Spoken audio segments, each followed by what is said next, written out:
शबे कद्र की जब रात आती है तो सबसे बड़ा सवाल हमारे दिमाग में ये आता है कि इस रात में जो हमें इबादतें करनी है, जो हमें नफिल नमाज पढ़नी है, उसका तरीका क्या है। लेकिन उसमें भी कन्फ्यूजन्स होती है कि हमें नियत किस तरीके से करनी है, कितनी रकात पढ़नी है, कब सलाम फेरना है, कायदे में क्या पढ़ना है, और जब नमाज मुकम्मल हो जाए उसके बाद वजीफा कौन सा करना है, कौन कौन सी इबादतें करनी है, और सबसे खास बात शबे कद्र की निशानी कौन सी है, कैसे पहचाने कि आज की रात में शबे कद्र है। शबे कद्र अलग अलग 5 रातों में होती है। तो ये सारी चीजें आप लोगों को इस वीडियो के अंदर मिलने वाली हैं। मैं आपसे बस यही कहूंगा कि वक्त निकालकर इस वीडियो को देख लो। अगला शबे कद्र पता नहीं हमें नसीब हो या ना हो। इस वीडियो के अंदर पूरा डिटेल में एक एक चीज मैंने अच्छे से कवर की है, तो बहुत ध्यान से समझ लो और इस वीडियो को दूसरों तक जरूर शेयर करना। आइए दोस्तों शुरू करते हैं आज का वीडियो। शबे कद्र की रात यानी कि लैलतुल कद्र वाली रात। एक सहाबी हजरत अनस बिन मालिक रदियल्लाहु ताला अन्हु फरमाते हैं कि एक मर्तबा रमजान का महीना आया तो रसूल अकरम सल्लल्लाहु अलैहि वसल्लम ने इरशाद फरमाया, बेशक ये महीना आया है और इस महीने में एक ऐसी रात है जो 1000 महीनों से भी ज्यादा बेहतर है। और फिर नबी पाक सल्लल्लाहु अलैहि वसल्लम ने इस रात की फजीलतें बयान की कि जो इस रात में महरूम रह गया, यानी कि इस रात में अल्लाह की इबादत नहीं की बल्कि गफलत के साथ लापरवाही करते हुए इस रात को यूं ही गुजार दिया, तो वो शख्स सारी भलाइयों से महरूम रह गया, यानी उसे कोई खैर और भलाई मिली ही नहीं। फिर आगे नबी पाक सल्लल्लाहु अलैहि वसल्लम ने इरशाद फरमाया कि इस रात से वही इंसान महरूम रहता है जो हकीकत में महरूम हो, यानी कि इस रात को पाने की कोशिश ना करे, वही इस बरकतों वाली रात से महरूम रहता है। ये रात रमजान शरीफ के आखिरी अशरे की ताक रातों में होती है, यानी कि 21, 23, 25, 27 और 29 भी रात। इन पांचों में से किसी भी एक रात में शबे कद्र की रात होती है। तो हम लोगों को इन 5 रातों में लैलतुल कद्र की रात को तलाश करना चाहिए। इन सभी रातों में इबादत करने का तरीका एक ही है, किसी भी रात में अलग अलग इबादत करने का तरीका नहीं है। ये बात मैं आप लोगों के सामने क्लियर कर दूं। तो आप 5 रातों में इसी तरीके से इबादत करें जिस तरीके से आपको इस वीडियो में बताया जाए। प्यारे भाइयों, प्यारे बहनों, सभी लोगों के लिए बिल्कुल एक जैसा तरीका है। आप इस वीडियो को बहुत ज्यादा ध्यान से देख लीजिए, कॉपी पेन हो तो नोट करके रख लीजिए और इस वीडियो को ज्यादा से ज्यादा दूसरे लोगों तक शेयर कीजिए ताकि आपकी वजह से और लोग भी इस रात में इबादत कर सकें। क्योंकि इस पूरी वीडियो में मैं आपके सारे डाउट्स क्लियर करने वाला हूँ। कोई और वीडियो की इंशाल्लाह आपको देखने की जरूरत ही नहीं है। शबे कद्र की कौन सी नमाज आती है, कितनी रकात पढ़नी है, कौन सी सूरह पढ़नी है, कब कब सलाम फेरना है, कायदे में क्या पढ़ना है, नियत किस तरीके से करनी है, और जब ये नमाज मुकम्मल हो जाए तो इस रात में कौन सा वजीफा करना है, कौन सा वजीफा हमारी परेशानियों को दूर करेगा, कौन सा वजीफा हमारे बिगड़े काम बनाएगा, कौन से वजीफे से हमारी आज की रात में दुआएं कबूल होंगी, और सबसे बड़ी बात शबे कद्र की निशानी कौन सी है। ये सारी चीजें आप लोगों को इस वीडियो के अंदर बताई जाएंगी। अब आप लोग बहुत ध्यान से समझ लीजिए। मैं आपको शबे कद्र की नफिल नमाज पढ़ने का तरीका बता रहा हूँ। मर्द और औरत दोनों का सेम तरीका है। जैसे मैं बताऊँ इसी तरीके से आप लोग ये नफिल नमाज अदा करें। लेकिन शबे कद्र की रात में हमारे यहाँ इबादतें होंगी। आलिम साहब ने बोला है कि सलमान आप अपने सब्सक्राइबर्स को बोल दो, जितने लोग भी उन इबादतों में अपना नाम शामिल कराना चाहते हैं, यानी कि अपना नाम लेकर अपने हक में दुआ कराना चाहते हैं, वो लोग अपना पूरा नाम कमेंट बॉक्स में लिख दें। इंशाअल्लाह तबारक व तआला जितने भी नाम कमेंट बॉक्स में आएंगे सभी का नाम लेकर उनके हक में इन रातों में दुआएं करवा दी जाएंगी। तो दुआओं में शामिल होने के लिए आप लोग जरूर अपना पूरा नाम कमेंट बॉक्स में लिख दें और साथ के साथ इस वीडियो को लाइक जरूर कर दें। आइए दोस्तों, अब आप लोग समझ लीजिए शबे कद्र की नफिल नमाज आपको किस तरीके से अदा करनी है। तो सबसे पहले आप लोग इस नमाज को अदा करने का वक्त समझ लीजिए। ये जो मैंने आपको रातें बताई, 21वीं रात, 23वीं, 25वीं, 27वीं और 29वीं रात, इन 5 रातों में इशा की नमाज और तरावी से फारिग होने के बाद आप लोग इन नफिल नमाजों को अदा कर सकते हैं। जो हमारे भाई इस वीडियो को देख रहे हैं वो इशा और तरावी के बाद इस नमाज को अदा करें, और जो हमारी बहनें वो भी इशा की नमाज के बाद इन नफिल नमाजों को अदा कर सकते हैं। अब जब भी हम लोग कोई नमाज अदा करने के लिए जाते हैं तो सबसे जरूरी होता है उसकी नियत का तरीका।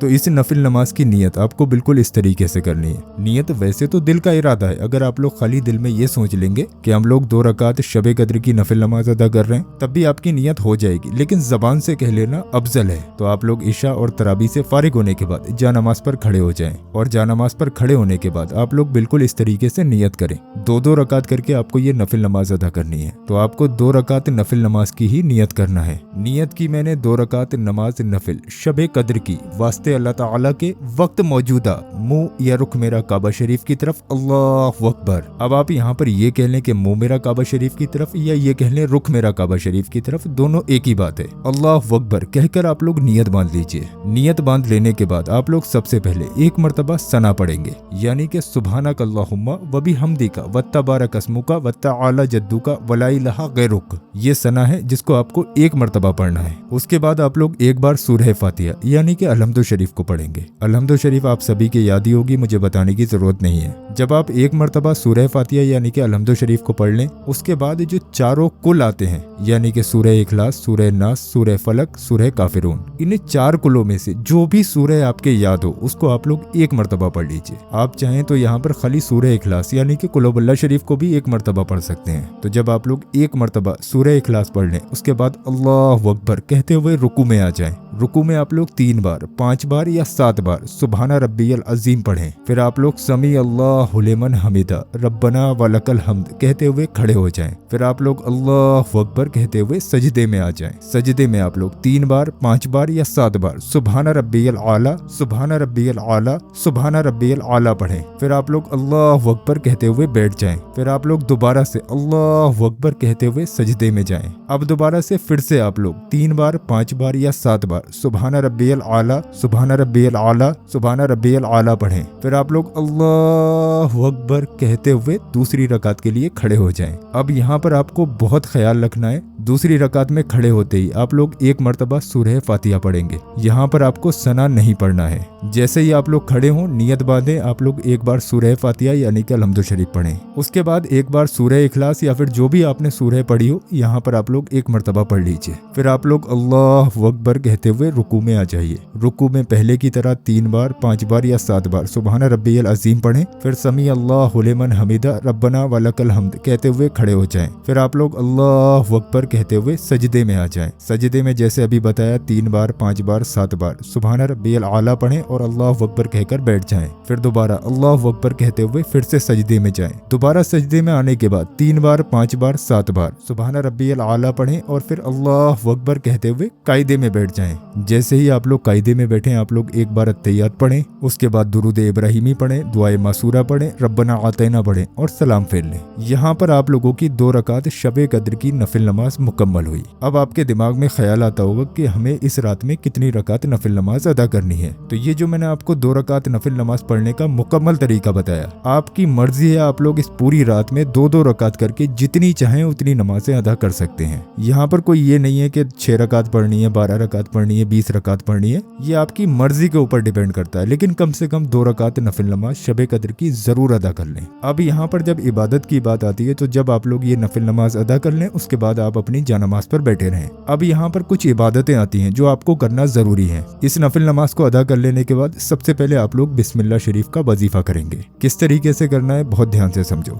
जानमाज पर आप लोग बैठे हुए, तस्बीह आपके हाथ में, 3 मरतबा आप लोग दुरूद पाक पढ़ें। दुरूद पाक जो भी आपके याद हो आप पढ़ सकते हैं। उसके बाद खाली बिस्मिल्लाहिर्रहमानिर्रहीम, सिर्फ इतना ही, बिस्मिल्लाहिर्रहमानिर्रहीम 786 मरतबा यानी कि 786 टाइम पढ़ें और 3 बार आखिर में दुरूद पाक पढ़ लें। जब इतना वजीफा आपका मुकम्मल हो जाए, उसके बाद अल्लाह तबारक व तआला से अपनी नेक और जायज़ हाजतों के लिए दुआ मांगे। लेकिन अभी इबादत मुकम्मल नहीं हुई है। उसके बाद आप लोग अस्तगफार की एक तस्बीह पढ़ें, यानी कि अस्तगफिरुल्लाह अस्तगफिरुल्लाह अस्तगफिरुल्लाह 100 मरतबा पढ़ लें। अगर पूरी दुआ याद है, अस्तगफिरुल्लाह रब्बी मिन कुल्ली ज़म्बियों व अतूबु इलैहि, तो पूरा पढ़ लें, ये बेहतर है। उसके बाद में अगर आपके पास वक्त बच जाता है, उसके बाद में जितना हो सके आप लोग दुरूद पाक पढ़ें। और इसका सबब हमारे प्यारे आका हुजूर पाक सल्लल्लाहु अलैहि वसल्लम की बारगाह में पेश कर दें। जब आप लोग इतना काम कर लें, उसके बाद आप लोग जितना चाहें उतनी दुआएं मांगे। एक सीक्रेट मैं आपको बताऊं, दुआओं में आप लोग जितना ज्यादा वक्त देंगे ना, तो अल्लाह को उतना ही ज्यादा ये चीज पसंद आती है। तो आप लोग ऐसा ना करें कि छोटी मोटी दुआएं मांग कर हट जाएं। एक तो रमजान शरीफ का महीना, ऊपर से शबे कद्र की रात, तो सोचो इसमें कितने ज्यादा आपको फायदे मिलेंगे। तो ढेर सारी दुआएं मांगना, बस ये सोच के कि हमारे पास मौका है, पता नहीं अगली शबे कद्र हमें नसीब हो या ना हो, ये सोच कर अल्लाह पाक से ढेर ढेर सारी दुआएं मांगना। इंशाअल्लाह तबारक व तआला इससे आपकी दुनिया भी खूबसूरत और आखिरत भी खूबसूरत हो जाएगी। तो यहाँ पर आप लोगों के सामने मैंने मुकम्मल तरीका बता दिया शब कद्र की रात की इबादत का। ये जो मैंने आपको 5 रातें बताई हैं, इन 5 रातों में आप लोग सेम इसी तरीके से इबादत करें। दोबारा पता नहीं आपको ये वीडियो मिले या ना मिले, इसलिए आप लोग इस वीडियो को व्हाट्सएप पर कुछ लोगों को शेयर कर दीजिए। इससे होगा ये दूसरों तक वीडियो भी पहुंच जाएगा और इसका लिंक आपके व्हाट्सएप पर सेव हो जाएगा। जितनी भी रातें बताई वहां पर लिंक पर क्लिक करके आप सीधा वीडियो पर आकर इबादतें देख लेना और दोबारा से पढ़ लेना। भाई जितने भी रोजेदार लोग हैं, इबादत करने वाले हैं, उन लोगों तक ये वीडियो शेयर कर दो। पता नहीं किसी को अगली शब कद्र नसीब हो या ना हो, आपकी वजह से बंदा इबादत कर लेगा, आपको भी सवाब मिलेगा। और दुआओं में शामिल होने के लिए अपना नाम कमेंट बॉक्स में जरूर लिख कर जाएं। उम्मीद है आप लोग मेरी इन चीजों को समझ गए होंगे। अल्लाह तबारक व तआला हमें और आपको शब कद्र की रहमतों और बरकतों से माला माल फरमाए। आमीन अल्लाहुम्मा आमीन। हो सके तो आप लोग कमेंट बॉक्स में आमीन जरूर लिखें। क्या मालूम कि इसकी जबान से निकला हुआ आमीन कब कबूल हो जाए। बाकी मिलते हैं इंशाअल्लाह कल शाम 8 बजे एक और नई वीडियो में। तब तक दुआओं में याद रखना। अल्लाह हाफिज।